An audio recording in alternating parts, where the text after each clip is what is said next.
नमस्कार साथियों, स्वागत करता हूं आपका एक बार फिर से आपके अपने favourite legal person YouTube platform पर, जहां आपको लॉ से रिलेटेड हर प्रकार की जानकारी उपलब्ध कराई जाती है।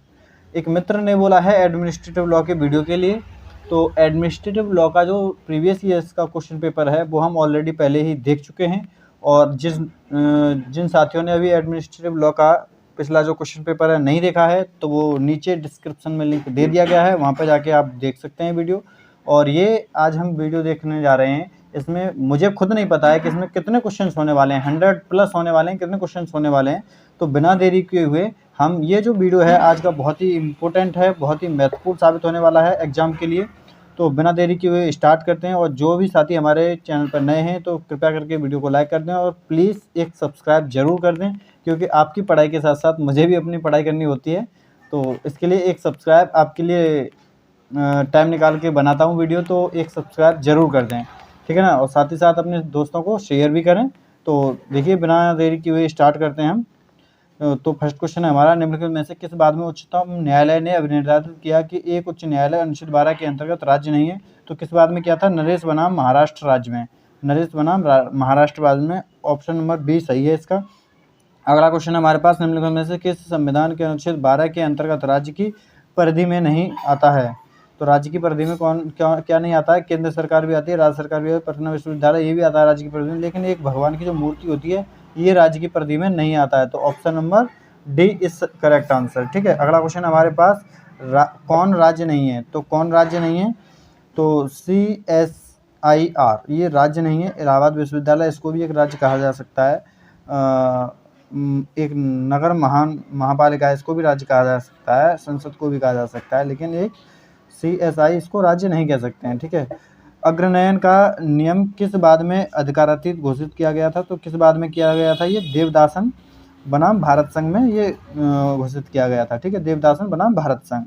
अगला क्वेश्चन हमारे पास, राज्य शब्द के अंतर्गत न्यायपालिका भी सम्मिलित की जा सकती है, इस प्रकार के आदेश उच्चतम न्यायालय द्वारा निम्न अधिनिर्णित बाद में दिया गया है। तो किस बाद में दिया गया है? AR अंतुली बनाम RS नायक, ये इस बाद में दिया गया है, ठीक है। ये बहुत ही इंपॉर्टेंट वीडियो होने वाला है ये आपके लिए। इसमें सबसे पहले ये वो हैं जो केसेस से रिलेटेड आते हैं क्वेश्चन, वो हैं। आच्छादन का सिद्धांत संबंधित है, तो आच्छादन का सिद्धांत अनुच्छेद 13 से संबंधित है। संविधान के निर्वाचन में प्रथम बार भविष्यलक्षी विनिर्णयन का सिद्धांत निम्न बाद में लागू किया गया था। तो किस बाद में? तो गोलकनाथ बनाम पंजाब राज्य में, ठीक है। नेक्स्ट क्वेश्चन हम देखते हैं, निम्नलिखित में से कौन सा सिद्धांत संविधान के अनुच्छेद 13 से संबंधित नहीं है? देखिए बहुत ही इंपॉर्टेंट क्वेश्चन है ये, और यहाँ से क्वेश्चन जरूर आएगा, 110% आएगा, 100% आएगा भाई। तो कौन सा है ये? अनुच्छेद 13 से संबंधित नहीं है। तो देखिए आच्छादन का सिद्धांत है, ये भी अनुच्छेद 13 से संबंधित रखता है। आदित्यजन्य का सिद्धांत ये भी अनुच्छेद 13 से संबंधित रखता है। और पृथक्करणीयता का सिद्धांत है, ये भी अनुच्छेद 13 से संबंधित है। लेकिन जो छद्म विधायन का सिद्धांत है ये अनुच्छेद 13 से संबंधित नहीं है। तो इसका करेक्ट आंसर क्या हो जाएगा? बी ऑप्शन, ठीक है। नहीं है के लिए छद्म विधायन का सिद्धांत, ठीक है। ये तीनों अनुच्छेद 13 से संबंधित रखते हैं। अगला क्वेश्चन देखते हैं हम, कथन जो प्रत्यक्षतः नहीं किया जा सकता है वह अप्रत्यक्षतः भी किया जा सकता है, किस सिद्धांत से संबंधित है? तो ये किस सिद्धांत से संबंधित है? ये आभासी विधायन का सिद्धांत से ये संबंधित है, आभासी विधान का सिद्धांत। अगला क्वेश्चन हमारे पास, निम्नलिखित में से कौन सा संविधान के अनुच्छेद 13 क्लॉज 2 में वर्णित विधि पद में सम्मिलित नहीं है? तो कौन सा नहीं है? तो संविधान का संशोधन विधि पद में सम्मिलित नहीं है। अगला क्वेश्चन है हमारे पास, निम्नलिखित सिद्धांतों में कौन सा संविधान के अनुच्छेद 13 से संबंधित है? संबंधित नहीं है, यहाँ पे भी आ गया संबंधित नहीं है। तो तत्व एवं सार का जो सिद्धांत है वो अनुच्छेद 13 से संबंधित नहीं है। अभी आपको बताया था, ऊपर क्वेश्चन था, पृथक्करणीयता का भी सिद्धांत संबंधित है उससे, और अधित्याग का सिद्धांत भी है, और आच्छादन का सिद्धांत भी। ये तीनों जो सिद्धांत हैं ये अनुच्छेद 13 से संबंधित हैं। बाकी एक ऑप्शन नंबर बी ये संबंधित नहीं है, ठीक है। अगला क्वेश्चन हम देखते हैं, भारत के संविधान का कौन सा अनुच्छेद विधायी कार्यों के न्यायिक पुनरावलोकन की शक्ति प्रदान करता है? तो कौन सा अनुच्छेद करता है? अनुच्छेद 13। भारत के न्यायिक पुनर्विलोकन का सिद्धांत निम्न संविधान से लिया गया है। तो न्यायिक पुनर्विलोकन का जो सिद्धांत है वो किस संविधान से लिया गया है? तो यूएसए के संविधान से लिया गया है। अगला क्वेश्चन है हमारे पास, निम्नलिखित में से कौन सा पृथक्करणता के सिद्धांत से संबंधित है?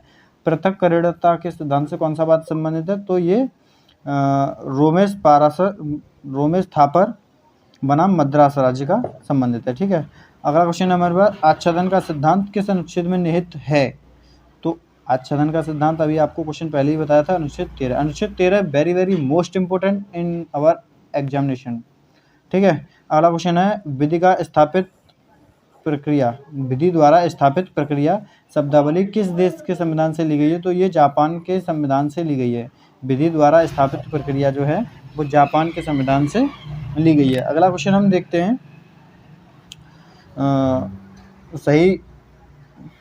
सही उत्तर बताना है इसमें अधित्यजन करना अनुज्ञेय है। तो ये किसी भी मूल अधिकार का नहीं, इसका आंसर होगा किसी भी मूल अधिकार का नहीं। संविधान के प्रथम बार भविष्यलक्ष्मी निर्णय का सिद्धांत किस बाद में लागू किया गया था? तो ये आपको क्वेश्चन पहले भी आ चुका है, ये गोलकनाथ बनाम पंजाब राज्य में किया गया था। अगला क्वेश्चन है हमारे पास, न्यायिक पुनर्विलोकन का सिद्धांत किस अनुच्छेद में निहित है? तो ये आपको क्लियर पता होना चाहिए, अनुच्छेद 13 में निहित है।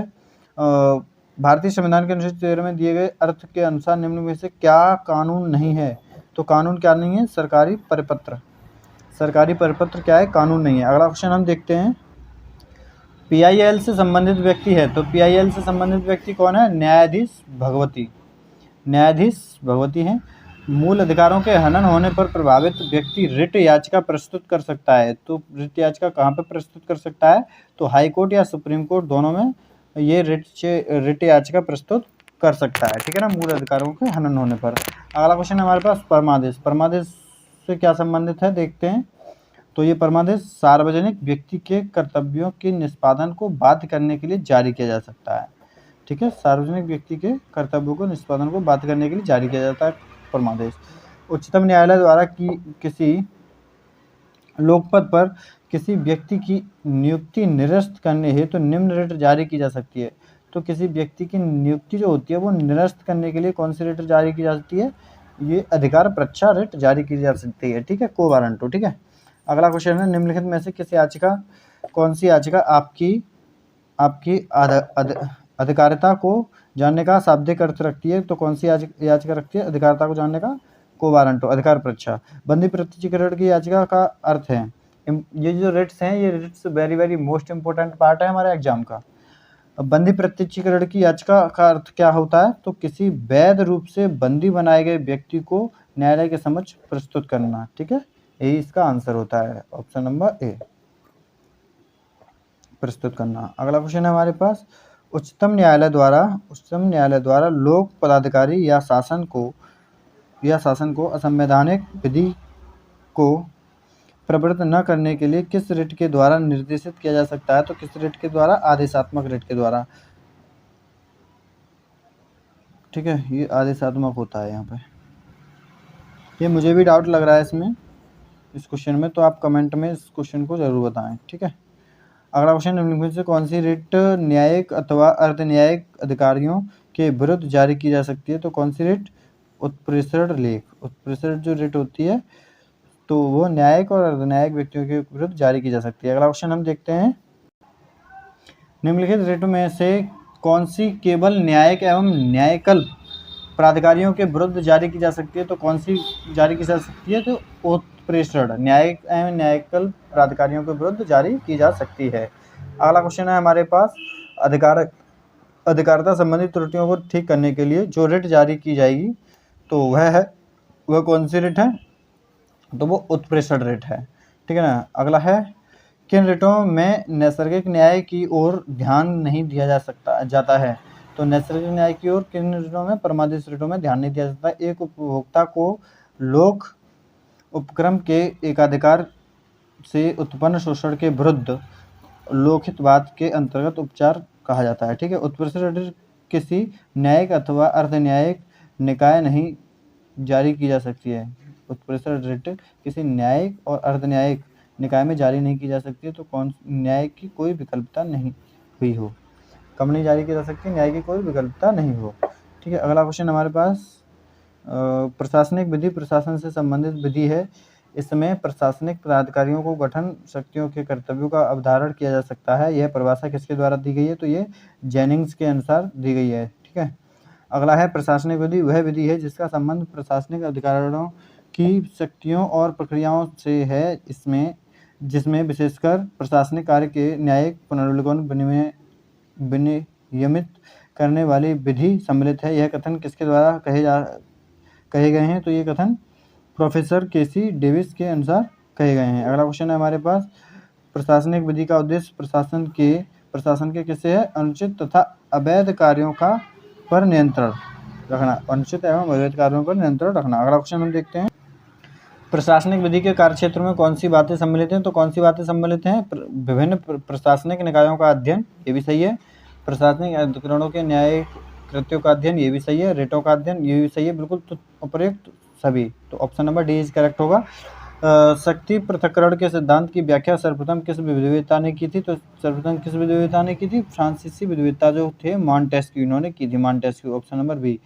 अगला क्वेश्चन है, कार्यपालिका की शक्ति निहित होती है? तो कार्यपालिका की शक्ति राष्ट्रपति में निहित होती है। कार्यपालिका की शक्ति राष्ट्रपति में निहित होती है। अगला क्वेश्चन है हमारे पास, न्यायिक शक्ति किसमें निहित होती है? ये देखो, कार्यपालिका जो शक्ति होती है वो राष्ट्रपति में निहित होती है। ठीक है। अगला है, न्यायिक शक्ति किसमें निहित होती है? तो न्यायिक शक्ति जो है उच्चतम न्यायालय व उसके अधीनस्थ न्यायालयों में निहित होती है, मतलब हाई कोर्ट, डिस्ट्रिक्ट कोर्ट और उच्चतम न्यायालय में निहित होती है। ठीक है, न्यायिक शक्ति। अगला क्वेश्चन है, दिल्ली लॉज एक्ट का मामला संबंधित है, किससे संबंधित है? ये शक्ति पृथक्करण के सिद्धांत से संबंधित है, शक्ति पृथक्करण के सिद्धांत से। अगला क्वेश्चन है हमारे पास, रामा जबाया कपूर बनाम पंजाब राज्य AIR 1955 का बाद संबंधित है, किससे संबंधित? शक्ति पृथक्करण के सिद्धांत से ये संबंधित है। किसने विधि शासन की विवेचना करते हुए कहा कि इसके अंतर्गत शासन और प्रजा के बीच राज्य की वरीयता का सिद्धांत नहीं आता है? तो किसने कहा था? ये श्री नगेंद्र नाथ घोष ने कहा था। किसने कहा था? नगेंद्र नाथ घोष ने। डायसी के अनुसार विधि शासन की संकल्पना में तीनों बातें सन्निहित हैं, क्या यह विकल्प सही है? तो कौन सा सही है? विधि की सर्वोच्चता, विधि के समक्ष समानता और विधि भावना की प्रबलता।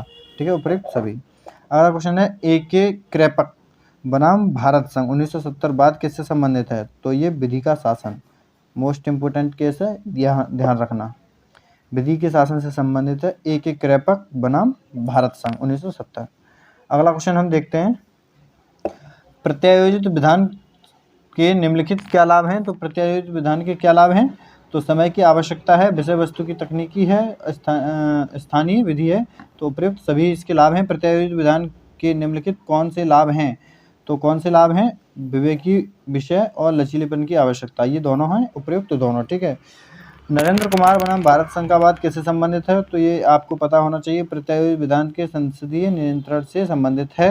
अगला क्वेश्चन है, ऐसी कौन सी शक्ति है जो विधायिका द्वारा प्रत्यायोजित नहीं की जा सकती है? तो विधायिका द्वारा कौन सी शक्ति है जो प्रत्यायोजित नहीं की जा सकती है? तो दंड विधि, प्रतिकरण, भूतलक्षी प्रभाव, ये विधायिका द्वारा नहीं की जा सकती। ठीक है, उपयुक्त सभी।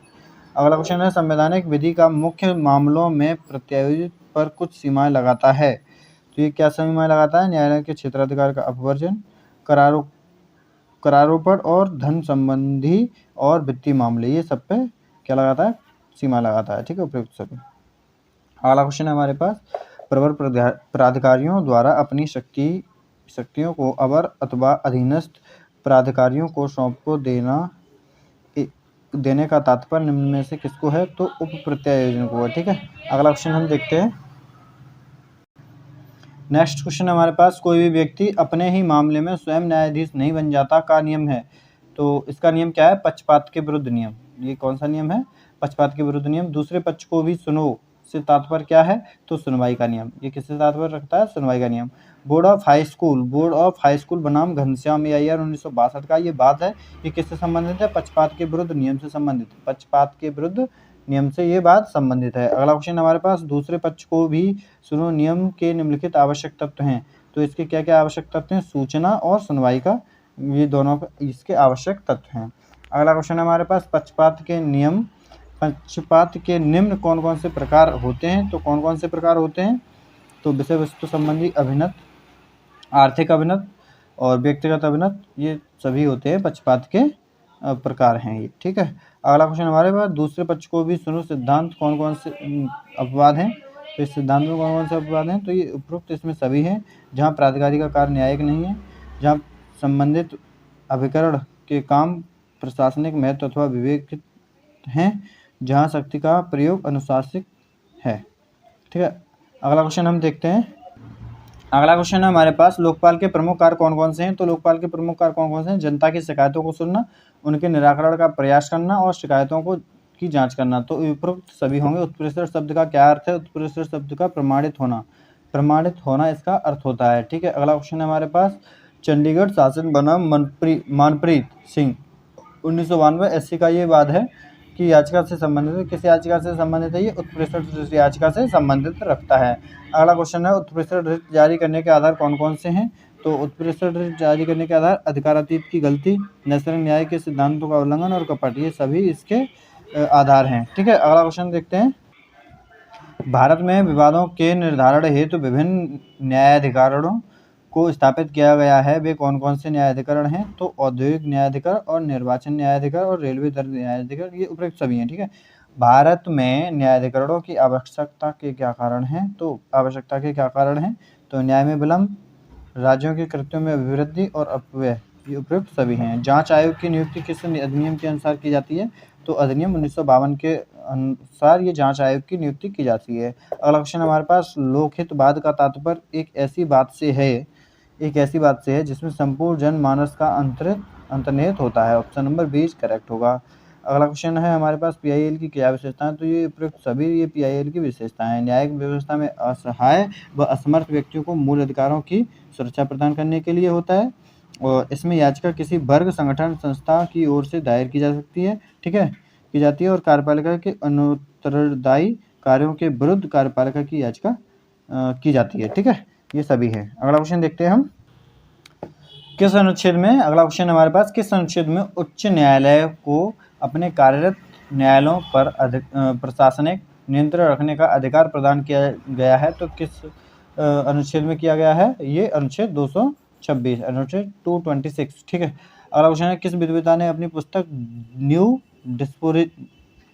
डेस्पोटिज्म में शुष्क प्रशासन की व्याख्या की है। तो किस विद्वता ने की है, तो हेपाटे ने किया। ठीक है, शुष्क प्रशासन केवल वहाँ प्रचलित है, कहाँ प्रचलित है शुष्क प्रशासन, तो ये फ्रांस में शुष्क प्रशासन प्रचलित है। इसका आंसर भारत मत कर देना, ये फ्रांस में प्रचलित है। ठीक है, अगला क्वेश्चन है, प्रशासनिक विधि का प्रयोग कहाँ होता है। तो प्रशासनिक विधि का प्रयोग जो है ये इंग्लैंड में भी होता है, भारत में भी होता है, अमेरिका में भी होता है, सभी में होता है, उपयुक्त तीनों में होता है ये प्रशासनिक विधि का प्रयोग। ठीक है, अगले क्वेश्चन देखते हैं हम, किसके अनुसार विधानमंडल को सामान्यतः अपना मुख्य म्यादी कृत्य पालन स्वयं ही करना चाहिए, दूसरे के माध्यम से नहीं। तो ये किसके द्वारा कहा गया है, श्री फजल अली के अनुसार, श्री फजल अली के अनुसार। नेक्स्ट क्वेश्चन हम देखते हैं, राष्ट्रपति को कार्यपालिका शक्तियां भारतीय संविधान के किस अनुच्छेद में दी गई हैं। तो राष्ट्रपति के पास जो कार्यपालिका शक्तियां होती है वो किस अनुच्छेद में दी गई हैं, अनुच्छेद 53 क्लॉज 1 में। ठीक है, अनुच्छेद 53 क्लॉज 1 में दी गई। किस मामले में कहा गया कि सरकारी कंपनी अनुच्छेद 12 के भीतर राज्य नहीं है। तो राज्य नहीं किस मामले में कहा गया था, तो कार्तिक चंद्र नंदी बनाम पश्चिम बंगाल लघु उद्योग 1967 में कहा गया था। अगला क्वेश्चन हमारे पास, लोक निगमों को कार्य के तौर पर कितने वर्गों में बांटा जा सकता है। तो कार्य के तौर पर विकास नगर वित्त निगम, वाणिज्य निगम, सामाजिक सब में बांटा जा सकता है। भारतीय संविधान के किस अनुच्छेद में कहा गया है कि सरकारी सेवक सरकार के प्रसाद पर्यंत पद धारण करता है। तो किस अनुच्छेद में कहा गया है, तो अनुच्छेद 310 में कहा गया है। सिविल सेवकों को 2 संरक्षण प्राप्त है, सिविल सेवकों को 2 संरक्षण प्राप्त है। उनका उल्लेख किस अनुच्छेद में किया गया है, तो उनका उल्लेख अनुच्छेद 311 के क्लॉज 1 और क्लॉज 2 में किया गया है। व्यादेश का कार्य वैवेकिक उपचार है। व्यादेश कितने प्रकार के होते हैं, तो व्यादेश कितने प्रकार के होते हैं दोस्तों, 3 प्रकार के होते हैं। ठीक है, अगला क्वेश्चन है हमारे पास, व्यादेश कौन कौन से हैं। तो व्यादेश कौन कौन से, अस्थायी व्यादेश, शाश्वत व्यादेश और ज्ञापक व्यादेश, ये सभी हैं तीनों व्यादेश। परमानेंट रिट जारी करने की शर्तें कौन कौन सी हैं, तो प्रबंधित उपयुक्त सभी हैं, लोक कर्तव्य के लिए, प्राइवेट कर्तव्य के लिए, कार्यपालक हित अधिकार के लिए और लोकहित मांग हित का इंकार के लिए। ठीक है, अगला क्वेश्चन हमारे भारतीय संसद द्वारा सिविल विमानन का राष्ट्रीयकरण करने के लिए वायु निगम अधिनियम कब पारित किया गया था? तो कब पारित किया गया था? 1953 में। नेक्स्ट क्वेश्चन हम देखते हैं। क्वेश्चन है हमारे पास, नैसर्गिक न्याय का सिद्धांत संविधान के किस अनुच्छेद में वर्णित है? तो अनुच्छेद 311 में वर्णित है। ठीक है, very very most important question है ये। अगला क्वेश्चन है, नैसर्गिक न्याय के सिद्धांत का पालन किस प्रकार की कार्रवाइयों में किया जाना चाहिए? तो किस प्रकार की कार्रवाइयों में किया जाना चाहिए? न्यायिक कार्रवाइयों में, न्यायिक कल्प कार्रवाइयों में और प्रशासनिक कार्यों में, सभी में किया जा सकता है। नैसर्गिक न्याय का सिद्धांत का पालन किया जा सकता है। ठीक है, अगला है, निर्णय उपरांत सुनवाई संबंधित है। निर्णय उपरांत सुनवाई किससे संबंधित है? तो नैसर्गिक न्याय से संबंधित है। अगला क्वेश्चन है, निम्न में से किस मामले में निर्णय उपरांत सुनवाई के सिद्धांत को प्रतिपादित किया गया था? तो किस मामले में किया गया था? मेनका गांधी बनाम भारत संघ। मेनका गांधी बनाम भारत संघ मामले में ये क्या है कि निर्णय उपरांत सुनवाई को, इस सिद्धांत को प्रतिपादित किया गया था। अगला क्वेश्चन है, रिज बनाम बाल्डविन। रिज बनाम बाल्डविन का मामला संबंधित है तो नैसर्गिक न्याय से संबंधित है। ये दोनों ही case very very most important case हैं, ये आप लिख लीजिएगा। ओम्बुड्समैन की संस्था सर्वप्रथम हुई थी, तो ये कहाँ पे हुई थी? 1809 स्वीडन में हुई थी। 1809 स्वीडन में। रट लो आएगा ये क्वेश्चन। अगला क्वेश्चन है, लोकपाल और लोक आयुक्त की नियुक्ति की सिफारिश किसने की थी? तो किसने की थी? ये प्रशासनिक सुधार आयोग ने ये इनकी दोनों की सिफारिश की थी। भारत में लोकपाल की नियुक्ति पहली बार हुई थी, तो पहली बार कब हुई थी? सन 2019 में हुई है। भारत में प्रथम पहली बार लोकपाल की नियुक्ति सन 2019 में हुई है। भारत में प्रथम लोकपाल ने कब से कार्य प्रारंभ किया है? तो कब से किया है? 23 मार्च 2019 से प्रारंभ किया है। अगला क्वेश्चन हमारे पास, भारत में प्रथम लोकपाल कौन है? तो ये आपके पता होना चाहिए, पिनाकी चंद्र घोष हैं। ठीक है, भारत में लोकपाल कौन है? पिनाकी चंद्र घोष हैं। ठीक है, पहले लोकपाल हैं। लोकपाल की नियुक्ति किसके द्वारा की जाती है? तो लोकपाल की नियुक्ति जो है राष्ट्रपति के द्वारा की जाती है। संवैधानिक उपबंध जो राज्य के अकृत्य दायित्व से संबंधित है वह है, तो वह कौन से अनुच्छेद में है? तो अनुच्छेद 300 में है। ठीक है, अगला क्वेश्चन हमारे पास, भारत में अपने सेवकों द्वारा किए गए अपकृत्य के लिए राज्य का दायित्व सन 1956 से पूर्व ईस्ट इंडिया कंपनी के दायित्व के समान है। ठीक है, पूर्व ईस्ट इंडिया कंपनी के दायित्व के समान है। अगला क्वेश्चन हम देखेंगे, इंग्लैंड की फ्रैंक समिति रिपोर्ट किस विषय पर आधारित थी? तो किस विषय पर ये आधारित थी? तो ये प्रशासनिक अधिकरण और न्यायिकों के बीच संबंध से आधारित थी। ठीक है, अगला क्वेश्चन हम देखते हैं। क्वेश्चन है हमारे पास, केंद्रीय सतर्कता आयोग की स्थापना किस समिति की सिफारिश के आधार पर की गई थी? तो ये संथानम समिति की सिफारिश के आधार पर की गई थी। केंद्रीय सतर्कता आयोग की स्थापना संथानम समिति की सिफारिश पर की गई थी, जिसकी स्थापना, उसकी स्थापना कब हुई थी? 1964 में हुई थी। 1964 में। केंद्रीय सतर्कता आयोग किसके भ्रष्टाचार की जांच करता है? तो किसके भ्रष्टाचार की जांच करता है? ये सरकारी कर्मचारियों के भ्रष्टाचार की जांच करता है। अगला क्वेश्चन है हमारे पास, सूचना का अधिकार अधिनियम 2005 कब से प्रवर्तन में आया? तो कब से प्रवर्तन में आया? ये 12 अक्टूबर 2005 से प्रवर्तन में आया है। अगला क्वेश्चन एक और है हमारे पास कि सूचना का अधिकार अधिनियम 2005 भारतीय संविधान के किस अनुच्छेद में मूल अधिकार पर आधारित है? तो किस अनुच्छेद में मूल अधिकार? अनुच्छेद 19 का वाक एवं व्यक्ति की स्वतंत्रता पर आधारित है। ठीक है, अगला क्वेश्चन हम देखते हैं, केंद्रीय प्रशासनिक अधिकरण के निर्णय के विरुद्ध अपील कहाँ पर की जा सकती है? तो कहाँ पर की जा सकती है? उच्च न्यायालय में की जा सकती है। ठीक है, भारत में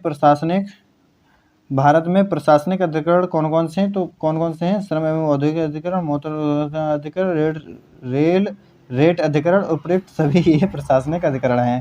ठीक है, अगला क्वेश्चन हमारे पास, भारत में प्रशासनिक अधिकरण कौन कौन से हैं? भारत में प्रशासनिक अधिकरण कौन कौन से हैं? दोनों क्वेश्चन सेम है। ठीक है, तो आयकर अपील अधिकरण, घरेलू अधिकरण और कर्मचारी सर्वे उपयुक्त सभी हैं। ठीक है, अगला क्वेश्चन हम देखते हैं। अगला क्वेश्चन है, प्रशासनिक विधि एक शाखा है, तो प्रशासनिक विधि एक कैसी शाखा है? तो ये लोक विधि की शाखा है। ठीक है, प्रशासनिक विधि प्रशासन के से संबंधित विधि है, इसमें प्रशासनिक प्राधिकारियों के गठन, शक्तियों और कर्तव्यों की अवधारणा की जाती है। यह परिभाषा की गई है, तो ये परिभाषा किसके द्वारा की गई है? केसी डेविस के द्वारा की गई है। किस सदी में प्रशासनिक विधि का तेजी से विकास हुआ था? तो किस सदी में हुआ था? ये 20वीं सदी में। ठीक है, 20वीं सदी में। अगला क्वेश्चन हमारे पास, निम्नलिखित में से कौन सा कथन सही है? तो कौन सा कथन सही है? तो इनमें से कोई भी कथन सही नहीं है, ये सारे कथन ही गलत हैं। अगला क्वेश्चन देखते हैं हम। ड्राइट एडमिनिस्ट्रेटिव का संस्थापक माना जाता है, तो किसको माना जाता है? नेपोलियन बोनापार्ट को माना जाता है। ठीक है। डाइसी ने अपने प्रसिद्ध सिद्धांत विधि का शासन को अपनी प्रसिद्ध पुस्तक विधि एवं संविधान में निम्न सन में प्रकाशित किया। तो किस सन में प्रकाशित किया थी? 1885 में प्रकाशित किया था। अगला क्वेश्चन हमारे पास, विधि के शासन, डाइसी के विधि शासन की अवधारणा का अर्थ है, तो क्या है उसका अर्थ? विधि की सर्वोच्चता, विधि के समझ समानता और विधिक भावना की प्रबलता। उपयुक्त सभी हैं। ये क्या है? उपयुक्त सभी। अगला क्वेश्चन देखते हैं। क्वेश्चन है हमारे पास, परमादेश की याचिका निम्न के विरुद्ध नहीं लाई जा सकती, तो किसके विरुद्ध नहीं लाई जा सकती है? संसद एवं राज्य के विधानमंडल के सदस्यों पर, राष्ट्रपति पर, न्यायालय एवं न्यायाधिकरण के उपयुक्त सभी पर नहीं लाई जा सकती है। दोस्तों ये आपके लिए ऑल इन वन वीडियो होने वाला है, लेकिन क्या करूं, मैं भी थक सा गया हूं। एक लोक निगम है, देखते हैं, लेकिन कुछ क्वेश्चन और हैं वो भी देखते हैं। 100+ क्वेश्चन इसमें होने वाले हैं, हो चुके हैं, ये लगभग समझ लीजिएगा। एक लोक निगम है, तो ये कौन सा एक लोक निगम है? एक राज्य भारतीय संविधान के अनुच्छेद 12 के अंतर्गत। ठीक है। केंद्रीय सतर्कता आयोग निम्न के भ्रष्टाचार को नियंत्रित करता है, तो किसके भ्रष्टाचार को नियंत्रित करता है? ये सरकारी सेवक के भ्रष्टाचार को नियंत्रित करता है। अगला क्वेश्चन हमारे पास, लोकपाल नामक संस्था सर्वप्रथम स्थापित हुई, तो ये आपको पता होना चाहिए, स्वीडन में 1809 में हुई थी, ये आपको पहले ही बता दिया गया है क्वेश्चन। केंद्रीय सतर्कता आयोग निम्न सन में प्रकाशित हुआ था, तो ये 1964 में हुआ था, ये आपको क्वेश्चन पहले ही बता दिया गया है। सही उत्तर को इंगित कीजिए। तो प्रशासनिक न्यायाधिकरण प्रयोग करता है, तो क्या प्रयोग करता है प्रशासनिक न्यायाधिकरण? तो अर्ध न्यायिक कार्य प्रयोग करता है। ठीक है। अगला क्वेश्चन है हमारे पास, केंद्रीय सतर्कता अधिनियम 1985 के अंतर्गत केंद्रीय सतर्कता न्यायाधिकरण के निर्णय के विरुद्ध अपील की जा सकती है, तो कहाँ की जा सकती है? उच्च न्यायालय में की जा सकती है। ठीक है। Option number B. भारत में लोकपाल की पहली बार नियुक्ति हुई थी, तो 2019 में हुई थी, आपको पता होगा। केंद्रीय सतर्कता आयोग का सृजन निम्न कमेटी ने प्रस्तुत किया गया था, तो किस कमेटी के द्वारा? संथानम समिति के द्वारा। ये भी क्वेश्चन आपके लिए पहले ही हो चुका है। फ्रैंक कमेटी ने निम्न के संदर्भ में अपनी रिपोर्ट प्रस्तुत की थी, तो किसके संदर्भ में? प्रशासनिक न्यायाधिकरण के संबंध में ये अपनी रिपोर्ट प्रस्तुत की थी। अगला बहुत ही इंपॉर्टेंट और महत्वपूर्ण क्वेश्चन आने वाला है आपके लिए, कि भारतीय संविधान का कौन सा अनुच्छेद प्रशासनिक न्यायाधिकरण की स्थापना के लिए संसद को सशक्त करती है? तो अनुच्छेद 323A। ठीक है, अनुच्छेद 323A। नेक्स्ट क्वेश्चन हम देखते हैं। अगला क्वेश्चन है हमारे पास, लोकपाल अधिकतम नियुक्त, तो लोकपाल जो समिति है वो कौन है? उसमें कितने लोग होंगे? एक अध्यक्ष होगा एवं 8 सदस्य होंगे। ठीक है, एवं 8 सदस्य होंगे। ठीक है। अगला क्वेश्चन हमारे पास, एक लोकपाल को प्रारंभिक जांच करनी चाहिए, तो कितने दिनों के अंदर करनी चाहिए? तो 30 दिन के अंदर प्रारंभिक जांच करनी चाहिए। कस्तूरी लाल बनाम उत्तर प्रदेश राज्य संबंधित है, तो राज्य का प्रतिनिधिक दायित्व से संबंधित है, राज्य का प्रतिनिधिक दायित्व से। विद्यावती बनाम राजस्थान राज्य का विवाद संबंधित है, तो किससे संबंधित है? ये राज्य का प्रतिनिधिक दायित्व से ये संबंधित है। प्रतिनिधिक दायित्व का सिद्धांत तब लागू होता है जब संबंध होता है किससे?